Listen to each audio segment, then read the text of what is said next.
Good morning and welcome to the TGIF Business Networking Hangout. I'm your host, Maylani MacDonald. I am a brand identity and outreach strategy consultant. Thank you for joining me at the new time, 10 a.m. Pacific time. Oh, I know, short notice. This side. Screen has the wrong time on it, but I will be updating that. I forgot to do that this week. I'll do that next week. I'm not an early morning person, and so I just had to change the time. 9 o'clock was starting to be too early. I hope that's not going to be too inconvenient to anybody out there. The sense that I get when I'm talking to other solopreneurs who work from home is that 9 o'clock is early for them too. I get a lot of that comment, so I thought I'd try this new time. Okay, today's topic is creating a list of blogging prompts for your business blog. Now, why did I choose that topic? Well, I was experiencing some burnout just a few months ago, major burnout. And if you went and looked at my business blog on my website, you would see some posts that I've been putting up recently, but then before that, you probably wouldn't see any posts since the summer, maybe, or a little before that. So I was feeling like very burnt out on a lot of different things. And what ended up happening was to battle that burnout, I took some actions. And to get me going again on my business blog, I started searching for blogging prompts. So what is a blogging prompt? A prompt is basically an idea to get you started and get your juices flowing so that you can write. Now, a prompt might be an image, a photo, it could be a sentence, it could be a short story setup. It's just something that somebody puts out there and says, here's a topic, write about this. Now you guys hear me talk about Toastmasters a lot, and this is similar to table topics. An exercise that we do for public speaking in Toastmasters meetings, wherein the table topics master will read out a topic, then choose somebody from the meeting who has to come up and speak on that topic for 1 to 2 minutes.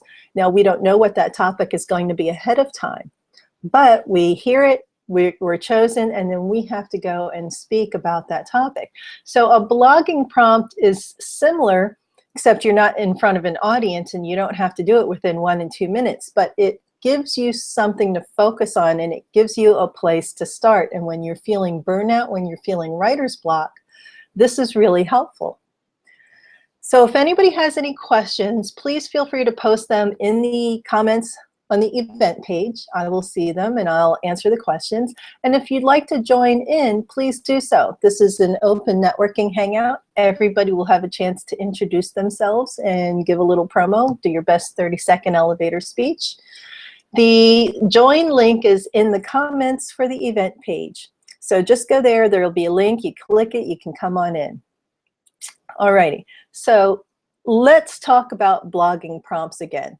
Now, let me give you an example of a prompt and what we might write about it. And then we're going to start creating a list of prompts for our business blog site. I'm going to give you some exercises to do. So get a pen or a pencil and some paper, or get your text app up and get ready to take some notes and start creating your own list of blog prompts.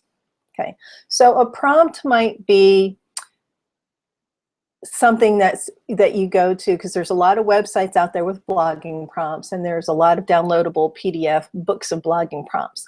It might say, talk about yourself when you were a child. What advice would you give yourself who's 12 years old today?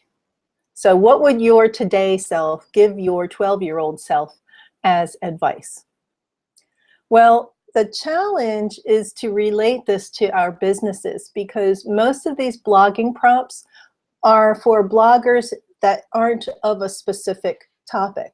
So a lot of people out there are just creative writers, and they are doing their blogging about whatever comes to their mind. It's a very natural flow. But if we are in business and our blog is a business blog, then it is a challenge to relate some of this more abstract stuff into our business. So let's take that example. Let's do a little brainstorming. What would you tell your 12-year-old self? Well, there's a lot of things you can tell your 12-year-old self, and usually it's going to be, you know, don't worry, be happy, just keep plugging on. Life is full of ups and downs. And, you know, it's, if you're in one of those downs, just keep in mind that the next thing coming is going to be an up, because that's just how life is. It's a series of hills and valleys, right? Also, be confident in yourself. So when you think about this, it actually does apply to business as well. You can start writing and talk about the business, especially when you're in business as a solopreneur or a small business owner, and you are kind of starting out, you're on your own. It can be scary waters. It can be hard to tread. So remind that business owner out there that this is something that happens, that there are ups and downs and things to experience. That if it's like you're going through a difficult time right now, you're getting writer's block, you're not figuring, you're having a hard time making connections with people, doing your networking, keep plugging away at it, because pretty soon that stuff will pay off. It's just inevitable. Okay, so you can relate it to your business. Now, what kind of business do you have? That's, of course, an example for me because I'm a consultant. But let's say you're, you know, let's say you have a shoe store. How can you relate that to your shoe store? Well, you know, you might say as you're walking through life, you're going to wear many different kinds of shoes, and you get philosophical about it. And you say you're going to wear sneakers for those times when, you know, you've got a far walk to go. But there will be other times when you're celebrating and get to wear fancy shoes. So that is something that you can do, that as a shoe store owner provides a way to connect that kind of advice to selling shoes. You're talking about sneakers, you're talking about fancy dancing shoes, all that sort of thing. Okay, thanks for joining us. Hi there, we've got 2 people in with us, and we'll get to you in a little while to give your introductions. For right now, I'm going to start with the workshop portion. Hi, Annie, and sorry, I don't know what your name is. But nice to see you, and thank you for joining in. Fahad. Okay, hi, Fahad. Thank you for joining. So pull out those pens and pencils, and we're going to get into the workshop. I will give our guests an opportunity to introduce themselves in about 5 minutes or so as we're starting to get our brain juices going. Okay. So when you're writing a business blog, what is the purpose of the business blog? That's where we start out. So think about, what is your intent for your blog? What is it you're trying to do with your blog? Generally speaking, you're going to be trying to attract your target audience by writing blog posts that are of interest to the people who want your goods and services. So generally speaking, that's usually a common objective of business blogs. And of course, depending on what your business is, you're going to have different kinds of objectives built in along with that. But generally speaking, that's one of them. So when you do that, what you're going to be doing is you're going to be thinking of, what are challenges that my audience commonly faces? What is it that I provide solutions for? Or what is it that they want and need that I have the goods for? So if you're providing goods, it's what are they looking for? What challenge are they facing that my product helps solve that challenge, or solve that problem, or makes life easier for them? And think in terms of lifestyle marketing, because it's always about, how does it benefit the client? How does it make things better for them? Not how shiny it is, not how awesome you think it is, but how does it benefit them? That's what they want to know. What's in it for me? So if you're providing services, again, it's what solutions are you providing in your services? What are their challenges? Okay, so the first thing you're going to do is start writing down a list of challenges. And when I say that, put yourself in the minds of your clients and customers and your potential clients and customers. Now, you're that person and you have a particular challenge that you're facing or a problem you need to solve or something that a gadget you want to make your life easier. What are you going to do? You're going to go to Google and you're going to do a search. Well, go to Google and do that search. Write down that search term.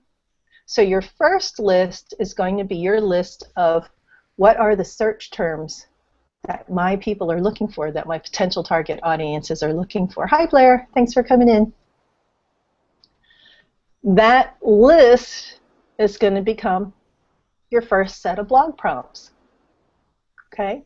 And that list may also provide a good source of headlines for your blog posts.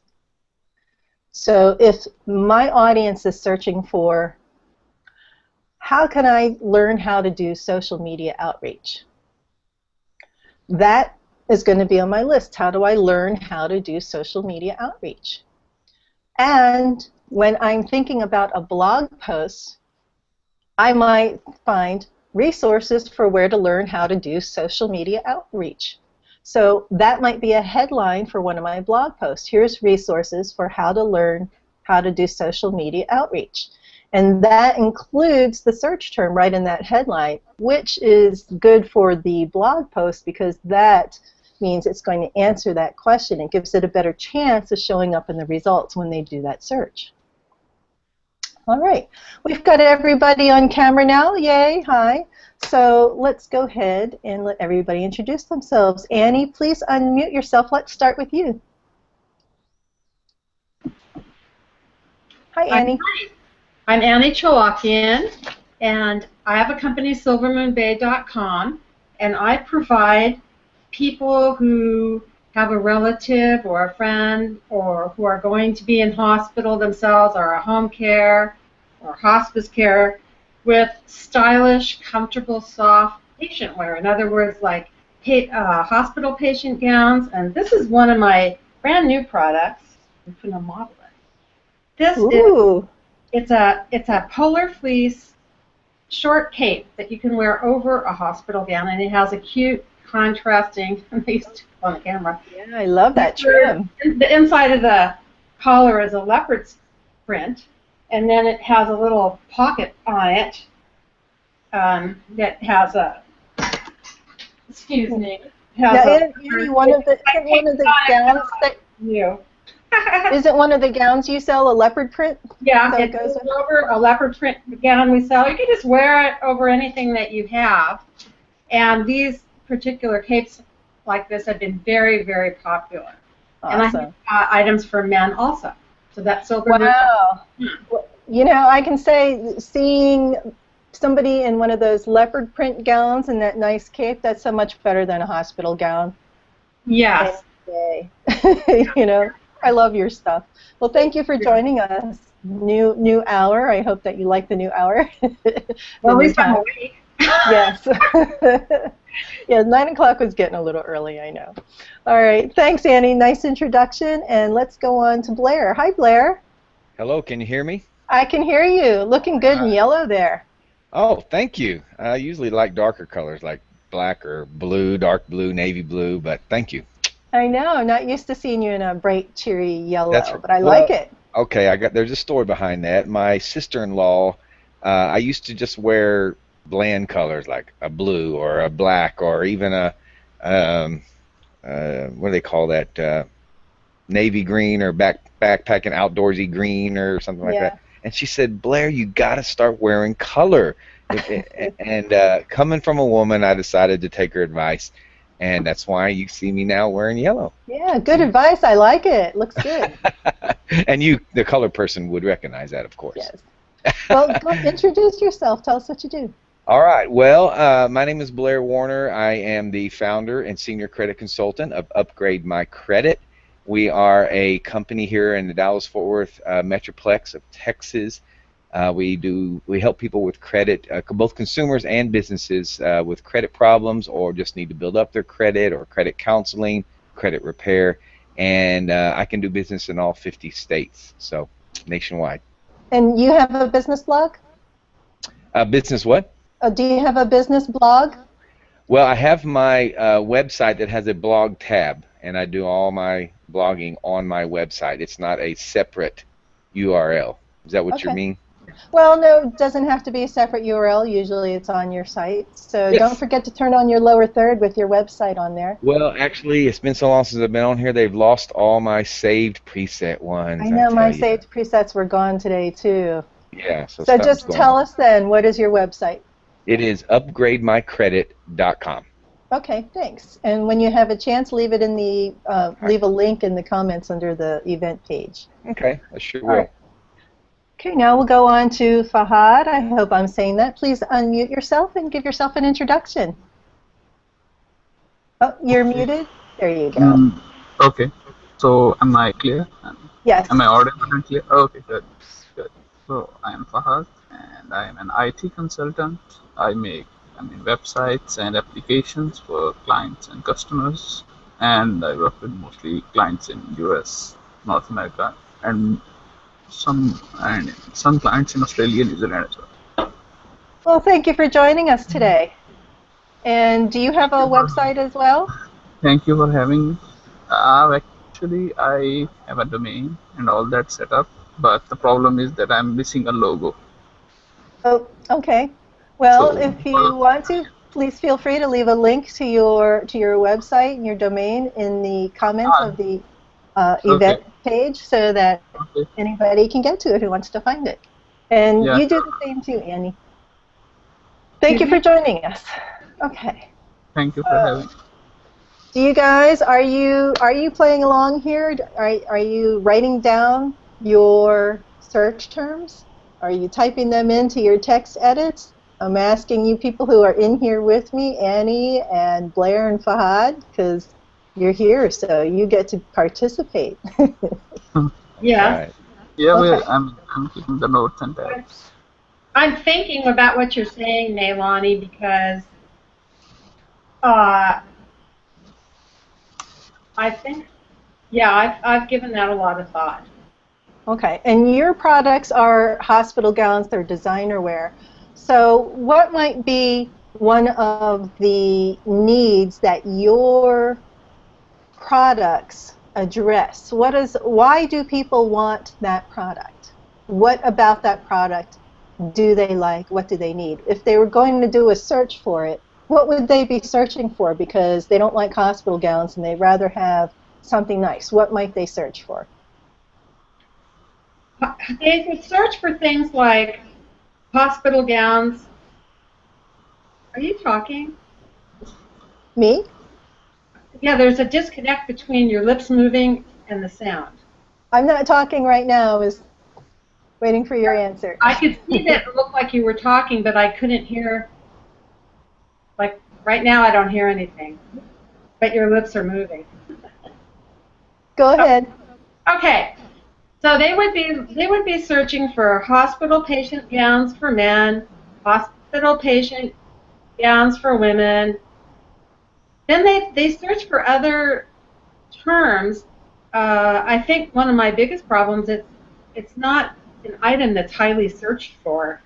They'll search for designer hospital gowns, cotton hospital gowns, soft cotton hospital gowns, okay, well, gowns, things like that. This is a good example. So now let's look at it from your customer's perspective. What benefits does your product provide to your customers who buy it?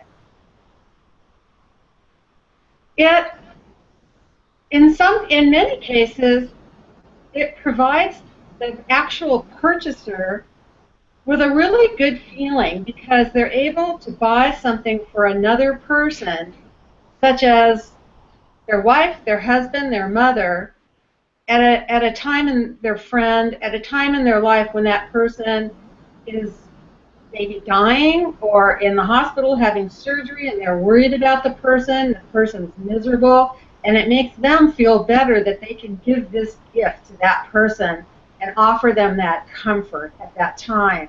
Offer them something that will cheer them up when they're in such a horrible place, both emotionally and physically. So some of the key words that I got out of what you said just now were offer them comfort. Yeah. Offer them a little bit of happiness in a difficult time. Yeah. So that is huge. Having, been through this experience myself where I saw a loved one in this condition and going through this, I totally relate to that. And that's one of those things that will tug on our heartstrings and make us want such a product. So offer comfort. So you might write down things like offer comfort to your loved ones who need it most. Yeah, the only thing is I don't usually search for it that way. So the people who are searching then are people who are receiving care and relatives and loved ones of people who are receiving care. So what things would they be searching for? A lot of them are what I've Not your product. Knowing them, from talking to them on the phone and asking them what they search for and researching it. A lot of them will just search for hospital gowns. And well, let's take the hospital gowns out of it. Just in general, what are those people looking for? What are they researching? They're researching maybe gifts for hospital patients. Gifts for hospital patients. Or for how to cheer up someone who's going through a hard time. Yeah, and then some of them also are looking for, they're going to have plastic surgery or some surgery they know they're going to have like that's not life-threatening. Right. Or maybe they have cancer and they know they're going to be in the hospital and they just want to look good. And how to care for. I think there are going to be a lot of how to care for terms. If it's somebody, like when my mom was going through what she was going through, I did a lot of how to care for somebody who has this. How to be there for somebody who has this. What to expect. So you write down those sorts of things too, and then from that perspective, you kind of look at, okay, how are my products related to this? So maybe what they're searching for really is, maybe they were looking for more like psychology stuff, like advice from the hospital of how to do that. But that providing comfort is a huge deal. It's a huge deal. And so if you are answering those questions and relating it to how your product can answer those questions, then that is a list of blog prompts from you. Those questions are your prompts, and your answers to those questions are your blog posts. Right. Okay. That's right. And the other thing I have discovered, and I just haven't really gotten to it, I also have another product which I don't manufacture, but I have it on my site, and it's a radiology gown for women with breast cancer. So they're pretty and they don't have any metal on them, so when they go to get their radiation treatment, they don't have to wear an ugly gown. They can wear this bright, pretty thing, and they can just wear it when they're having their x-rays. But I also discovered from my own old mother, who's got 91 and got a fracture in her spine, and it's really hard to get clothes on and off her, that I could put that on her before she leaves where she lives, take her there in a transport vehicle in a wheelchair, and they can just wheel her in and x-ray her. And then she doesn't have to, we don't have to try to get the clothes on, I heard 3 different blog posts in there. Okay? Because you said a radiation treatment, and I'm gonna mute you for a minute because I can hear myself echoing. So I heard radiation treatment, and my question would be what to expect in a radiation treatment. What happens during a radiation treatment? And so your response to that blog post, to that question, is a blog post. What happens during a radiation treatment? Because you don't have to write every single thing about your gowns. You just slip a mention about your gowns in there somewhere.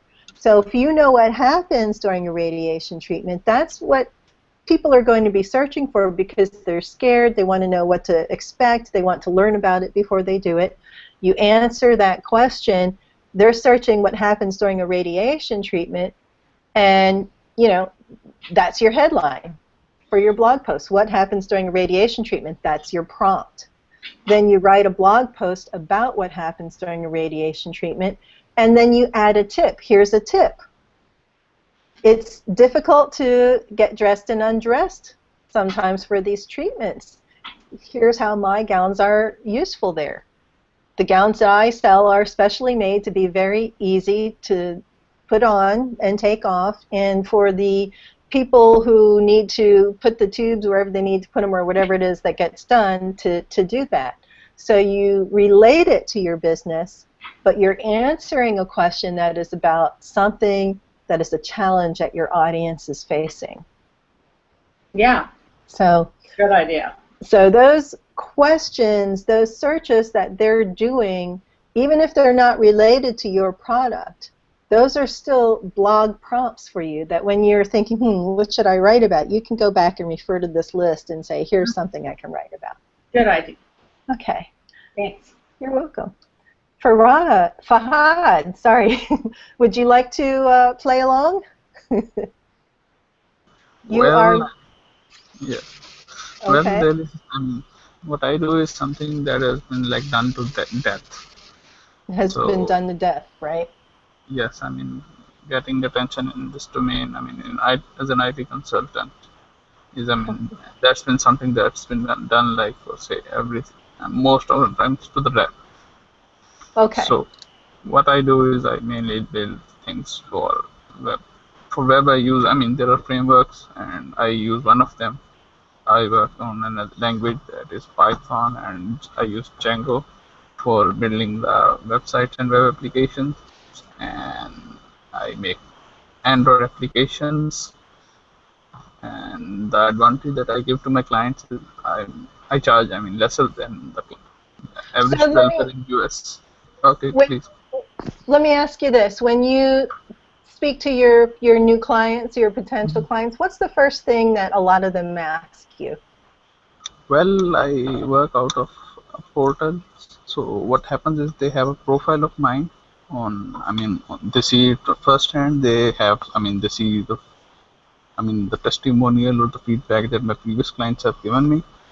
So they do know, they do get an idea that I can get the work they need done with, that's required. So it all, what matters, mostly in their decision cycle is, can they afford me or not? Okay.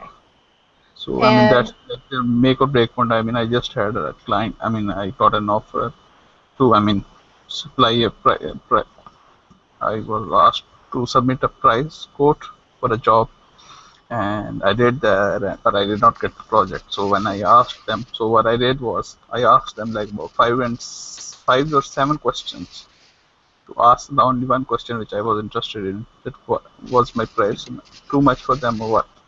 Okay. So what I'm hearing here is that a challenge that your clients are facing is, I want a website, but I don't know if I can afford it. Well, right? Is that kind of? Yeah, sort of. Sort of. Or I want this project done, but I don't know if I can afford it. So what I'm getting at is this to me seems like a good topic then for you to write about. You know, why are they wondering if they can afford it? You know, is it because they didn't build a budget for a website into their thing because they don't realize that they need to build a budget in there? So that's a question right there. Did you, in your business plan, did you make a budget for a website? In your business, how do you know how much to budget for your website? Okay. I mean, that's What are monthly maintenance costs of running a website?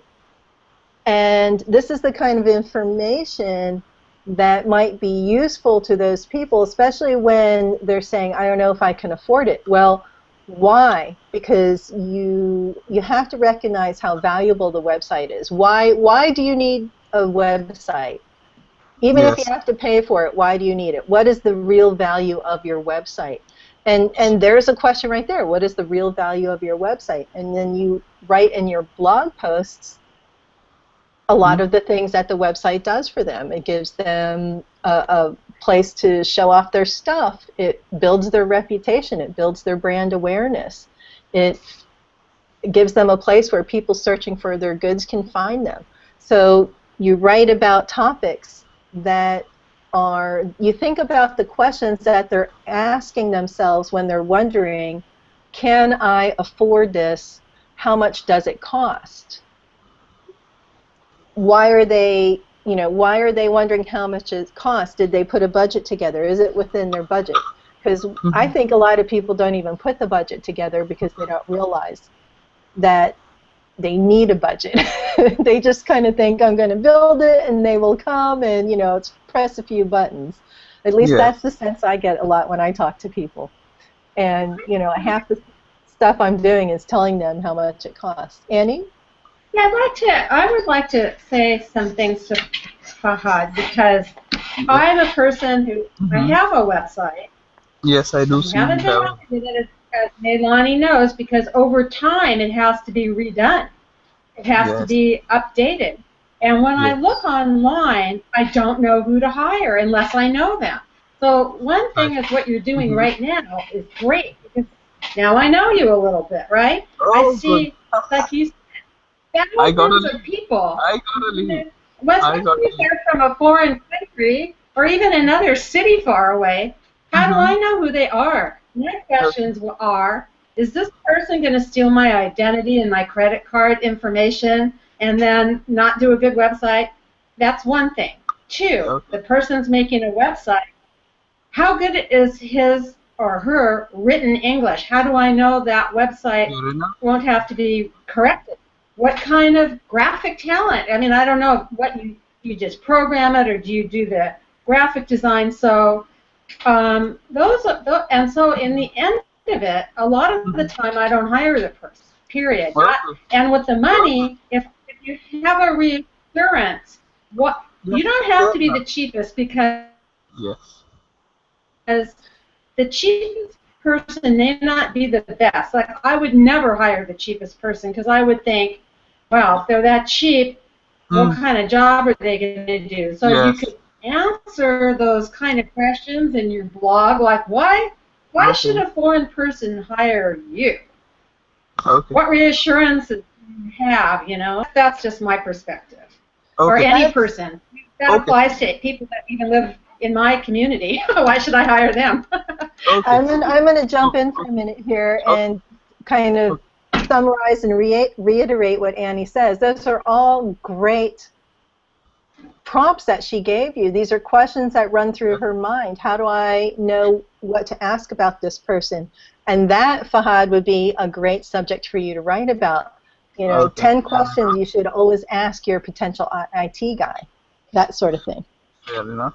I mean, I should definitely connect with Annie sometime after the hangout, perhaps. Yes. And take lots of notes, and all those questions that she asked are blog posts. I do have some answers, because I tell them, like many of the concerns she has mentioned, I have answered some of them to my previous clients as well. So what happens is, if say some client wants to get built on an hourly model, so what I would do is I would offer them, for example, let's say they want something like a web application, which is like something, say in your scenario would be a shopping cart or a online store. So what I would offer them is, I would say, okay, I will offer you a trial period of say 8 hours or 10 hours. If you're happy with the work that is done by the end of the time, you pay for the time. Do you have a blog, Fahad? No. No? Are you thinking about starting one? Yes. Or starting to keep one?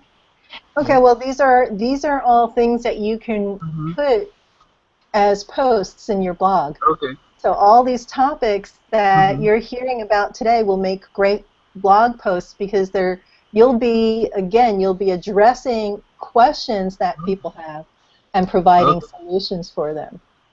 Okay. Okay. So What exactly do you do? Do you design the whole site? Like, do you resize photographs? Do you do graphic design? Do you do programming? Do you do shopping carts? What exactly do you do? I personally handle the, I mean, programming part mainly. I have collaborations, and I have colleagues who do the design part. I mean, if you want, if you are interested in, getting your website say redone, what we do is, we'll schedule a meeting. So we'll discuss what you want and what sort of money do you have, and then I'll tell you, so this is what you have, and this is the best that we can offer. Say we can offer you complete redesign, revamping, maybe a blog setup, or maybe, whatever, fits the bill. So we can do that. So I'm just that's how I suggesting do. for your blog, you Okay. should put that kind of information exactly. You know, Mhm. how you do that, who these partners of yours are, sample of their work, what they've already done, Yes. maybe some article about like it's a testimonial from some customers. Oh, it's important when you're hiring someone to design your website that Mhm. you can show other people who've been happy with what you've already done, right? Right. You'll want to talk about case examples. Those are always good topics for a blog post as well. I had a client, their challenge was this. I helped them solve their problem by doing this. And that is something that if they had a challenge or a problem that was common to people that you can help, those terms are all now going to be in your blog post, and you're not sitting there thinking about how can I stuff this blog post with the right terms. It's coming organically and naturally because you're Okay. just writing about an experience that you actually had. So those are always great topics for blog posts as well. Now, if anybody is watching out there and has any questions, please do post them to the event page comments or come join us inside. There's a link in the comments on the event page and ask your questions. All right, so I think you guys are both doing a great job of creating your lists of prompts. I hope that you are, I know that you're not writing them down now. I saw Annie do a little writing, but I hope you'll come back and you'll think about this. That's because I've been doing more. I'm really better at giving other people advice than writing my own notes. Than taking your own. No, but I did get some really good ideas from you, Maylani. Oh, good. And I want to ask you another question with blogging. Okay, so like for instance, this morning I saw some blogs, several of them I read, and then I wanted to leave a comment, but then they always give you this opt-in page where you have to leave your email address. I didn't want to do that. I just want to leave a comment. Is that possible to do that, or you always have to leave your email address? Honestly, I believe this might be a question that Fahad can answer, but my experience has been that it is the way the blog works. That when you want to leave a comment, they ask for your email address. I don't believe it goes onto a list or anything because I do that often. I end up leaving my email address, but I don't get emails afterwards from it. It's just, I think that what it is they're trying to help prevent it from being a spam comment and know that you're a legitimate person. And thank you. And doing it. Is that correct, Fahad? I see you giving me a thumbs up. Yes, it is. It is mainly for, reducing the spam. Yeah. So what happens is, like, for example, the main platform for blogging is like say WordPress. So you'd have to use your WordPress account, Facebook, Google, or something to to sort of prove that you are not a bot or something. Right. So that's why they ask for the email. Or most of the businesses, depending upon the nature, list their telephone numbers or something. So you can definitely get in touch with them. Yeah. And it's really helpful because, boy, those spam comments come through anyway. There's a lot of them out there. Thank goodness WordPress has a great filter. How many do you get on an average? Spam? Yes. Yeah, a lot, and I don't know how many exactly, because fortunately my WordPress website has a great filter, and it just kind of takes care of them, and I go look in that folder every once in a while, but it's always full. Always. Okay. It's the legitimate ones are harder to get on the comments, but that's okay, because the people will interact with me on the socials more than they will on the website, and I'm okay with that. I know it's not like supposed to be the way you want it to be because of SEO and all that stuff, which I'm not an expert on, but I know Fahad is. But as far as making connections with people, which is what my ultimate goal is, I don't care if 1 million people see my website. I just care if the people that do see it interact with me in some way and I make a connection with them, and that's what matters to me, because that's when they become a client. That's what happened with you and me, right, Annie? I mean, I first saw you at a networking mixer where I was doing speaking about something or other, social, and then because of that, you saw me on the socials and you came into my Hangouts, and like you were saying, Annie, we built a connection. You were saying, I want to know that person first. I want to learn more about them. And that's the whole reason I do this TGIF Business Networking Hangout, to give people that opportunity and hopefully to take that opportunity to make those connections and get to know people better, so that when they are in need of the kind of services that I provide, I'm someone that they feel that they have a connection with and that they know a little bit. And I think these Hangouts are great for that. That's true, because most people, including myself, are very lazy in terms of trying to find new people to do stuff for them.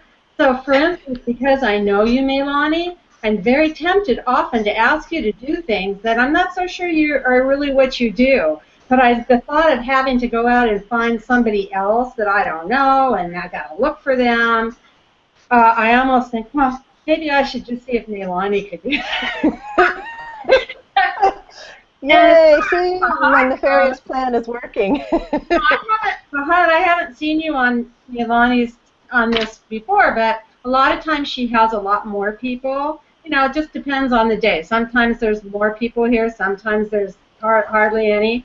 And if you keep coming, you do learn to know the people over time, and then they think of you if they need something. Right. Well, and you know, the other thing, Annie, is with the views that I get on here, I'll be upfront and transparent. I get very few live viewers while it's happening, but the views go up over time because this is archived and they watch the replay when it's convenient to them. And it's more about discussing a topic that's of interest.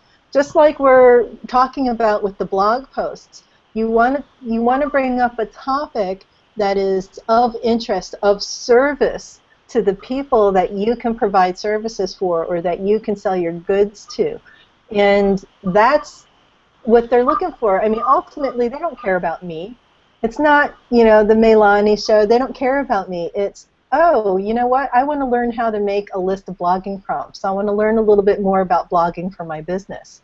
That is something that might be a valuable topic for them.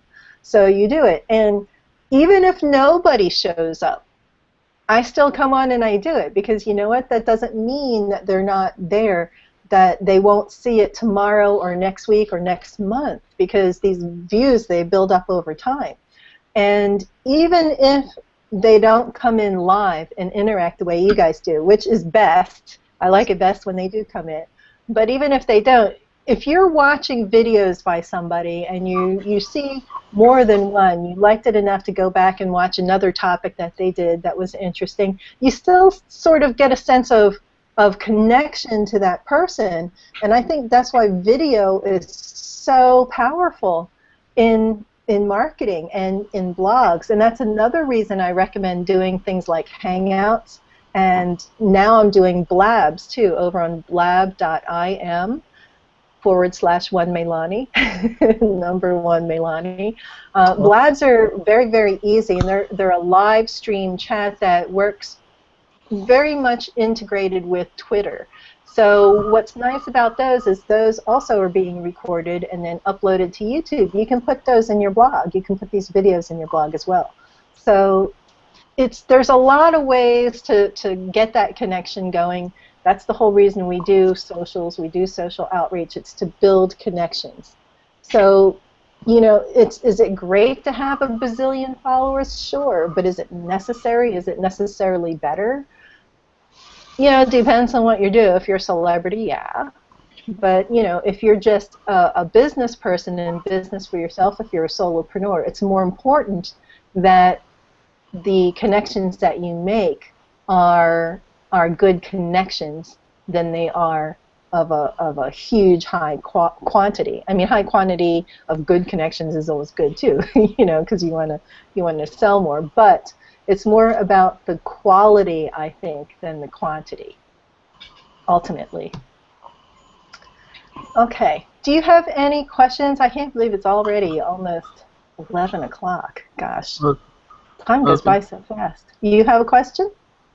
Well, I mean, say for example, I come across a lead. If I want to pursue, I mean, at times I have to email, and at times I have to call them up. So, I mean, what should, I mean, the email be like, say, too big, too short? I mean, how do I tackle it? I mean, what mainly I wouldn't be interested in is like, what should I tell them in the phone call? That is a really good question, because I've had feedback on my own emails. They're too long. There's too much information. I'm like, but they need this information, and they're like, yeah, but they don't want to read it. So the advice that I've been given, I'll pass on, and that is, when you're writing your email, if you have to write it in one email, use headlines. So I'll make if I have 3 different things I'm addressing to somebody, I'll put a headline, I'll put it in bold, I'll put it in purple, and then I will use bullet points as often as possible. And this happens more with my graphic design stuff, you know. So the headline might be, here's the first draft look, and the bullet points might be, keep in mind, this is not, you know, final quality, it's first draft, we're still working on concept. And then the next bullet point may be, here's the question I need to ask you, what do you think about this?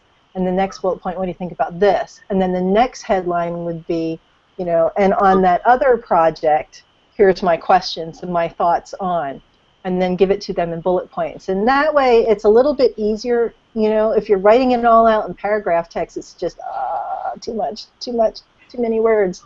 But putting it in headlines and bullet points helps to assimilate. And for what you're doing, Fahad, I think a good idea is to include a questionnaire for the client. Say, in order to help me find out what your needs are, fill out this questionnaire and give it back to me, because then you don't have to explain every single thing in your email. You get the questionnaire from them. Then you know a little bit more about what it is that they need and what it is they want. And then you can address those things exactly, and it's less general and more specific to the client. So, so what I currently do is, I would say that, I learned about the opportunity, I'm interested, I'm available, so let's schedule a phone call, Skype call, Hangout or something. Yeah. So, I mean, that's what I do. I mean, the shortest thing that I can try to do is, I mean, I will put the LinkedIn URL of profile and a small, say, let's connect sometime. I mean, whatever is convenient mutually or to you, but I mean, I'm not getting too good response. Well, I think that I mean, is it too brief or why? I mean, why? What do you think? So they're finding you off of a website that you're signed up as a service provider on this website that has a lot of service providers. Is that what it is? Yes, it is. Okay. So what's happening then is they might be contacting several service providers and getting responses from all of them. and then Okay. choosing which one to go through. Well, I think that what you're doing right is definitely let's schedule a Skype call or a phone call or something like that, because then you're offering them, the opportunity to get to know you better, to see you, to see you as a person. Yes. I think one thing that you could do is go to that website without signing in as being a service provider, but go there as a potential customer Okay. for a product, and then contact several people on that website and then see what their responses are. See how they're formatting their responses. Pick some of the ones that are getting a lot of work and a lot of responses if the website shows that information, and see what their responses are. So see what your competition is doing, see how they're doing it, see what they're doing successfully, and also go to the ones that aren't getting as responses and see what they're doing, and then compare them and see why is this one better than this one. And then you start to create your own response now because you've done some research. You know this is getting good response, this is not getting good response. So when you formulate your own response, you can keep those in mind. I do like the idea of sending out a questionnaire, if you have one, putting together a questionnaire, because if I was one of the people that was going to a website and asking for responses and somebody sent me a questionnaire, that's a sign to me that they are a professional, that they are getting right down to business. They want to know more about my project, that they are asking me the questions that are about my project rather than just telling me why they're so great. So to me, that's a sign of, okay, this is serious because they're asking me for information. They're putting me on the line too. And then, when you start to look at the other responses you're getting and see what works and see what doesn't, create a template for your response. Yeah. I mean, that's like you can try and experiment. And save them. See what the reaction is that you're getting on those responses. Tweak it up a little bit if you need to, and then send that out. And measure your responses. See which templates are getting the best responses. Which ones are getting the most people to pick up that phone and call you or schedule that Skype call. Okay. That's a good idea. Okay. Okay, so I'll see if I can get some. I mean, if I can get some difference or something. Yeah. Do that and do your research. That's the first thing I always say is, no matter what you're working on, no matter what field you're in, no matter what project you're doing, research, research, research. Research is so valuable and necessary. And one of the things that I think is a mistake that I see people make a lot of times is they'll jump right into something without doing any research. So for my graphic design projects, when somebody comes to me and says, I'm doing outreach on this issue, the first thing I do is I go out and see what other people are doing for their outreach on this issue, and which ones are bringing in results, which ones are doing a successful outreach campaign, and learn as much as I can. Okay. Okay, so we are at 10:54. It is time for our last questions. Any last thoughts? Annie, this is the time to say any last questions you have, to give us a promotion for any upcoming events you might have. Let us know where you'll be. If anybody wants to talk to you, how do they reach you, that sort of thing. Anybody who wants to reach me can find me at silvermoonbay.com, and they can always go to contact us and send an email. And there's also a telephone number on the website where they can call. And our upcoming events that we have is just getting in a whole bunch of new capes for the holidays, or just for the fall-winter season. They're so cute. You can wear them over the gowns, or you can just wear them around. And getting new gowns and some stuff like that. Okay. Will you go to the event page, Annie, and please leave a link to your website there, and I'll help you. Yeah, okay. Need help. After I figure out how to do that, I'll do it. Okay. I can figure it out. I'm like a deer in the headlights. If you ask me a question, I never know. I have to think about it. I just like, yeah, I can do that, Melanie. I know how to get to your event page. Okay, awesome. Fahad, any last Okay. thoughts, any last questions, any Yeah. promos that you'd like to give us?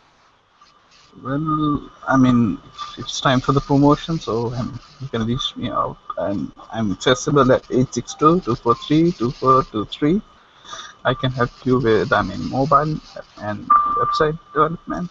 And I assure you, I mean, your money would not go down the drain or anything like that.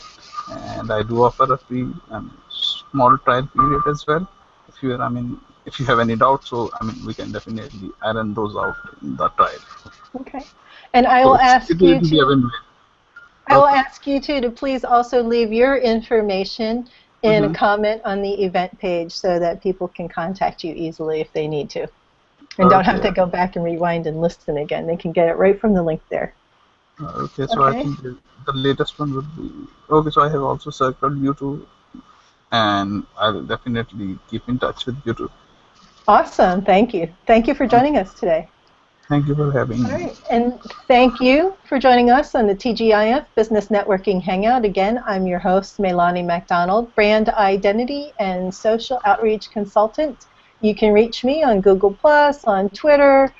You know, all my info is there, my profile, my website, melaniemacdonald.com. Please join me for my next show, which is going to be on Wednesday, actually, not Friday, because I have a conflict in schedule. So I'm going to be doing a blab on Wednesday, the 21st at 10 a.m. And again, we're going to do this creating a prompts list. So if you missed it today, you didn't make it to the beginning of this hangout, you don't want to go watch it on video, you prefer something live, go to blab.im/1 Melani, and you can subscribe there. We'll be doing a blab on creating blogging prompts for your business. The next TGIF Business Networking Hangout will be on, let me look at my calendar here. Looks like it's going to be Friday, November 6th. Ooh, November already. Woohoo! Oh, gosh. Time is going. So I don't have a topic yet. I'm always open to topic suggestions because, again, I want to know what you will find helpful and what you are interested in. And I'm always looking for great guests to bring in and interview on the TGIF Business Networking Hangout. If you have great advice for business owners and solopreneurs in particular, please contact me. Let me know you'd like to come on and chat about your topic and your services and what you can do that benefits the audience. Okay, so thanks for coming, and we'll see you next time. Bye-bye.